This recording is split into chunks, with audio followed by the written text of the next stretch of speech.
গত এক সপ্তাহে বৃষ্টির পানিতে মোটর সব জইলা এখন অবস্থা খারাপ। কাজের যে চাপ, এটা একটা কম্প্রেসার ওয়াইন্ডিং চলতেছে, এটা একটা পাম্প মোটর, এটা অর্ধেক করা হয়ে গেছে, এখন শুধু কানেকশন করা বাকি। এই যে মোটরগুলো আইসা মনে করেন ছোটো মোটো মোটরও মনে করেন বই রয়ে গেছে, কখন করবো এগুলা। এই যে এখানে একটা অর্ধেক হয়ে গেছে, এখন কানেকশন করা বাকি। মনে করেন এখানে একটা একটু আগে বার্নিশ দিলাম, আর এখান দিয়ে কাভার স্লিপ দেখেন, এগুলা এই তিনটা রেডিওগুলো এখনো বাকি আছে। এই যে কাভার স্লিপের মোটর দেখেন, মানে পানি ঢুকে সব জাম হয়ে গেছে। আর এগুলা কালকে ডেলিভারি হবে।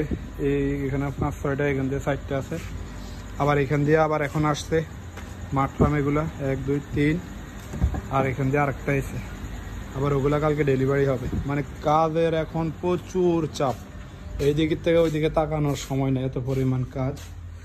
এই যে এখানে একটা আছে, এটাও কালকে আশা করি সব হয়ে যাবে। এটাও হয়ে যাব, ওই যে কম্প্রেসার এটাও হয়ে যাব, এটা হচ্ছে মোটর পাম্প মোটর, এটাও হয়ে যাব, কম্প্রেসারও কালকে হয়ে যাব। প্রচুর কাজ।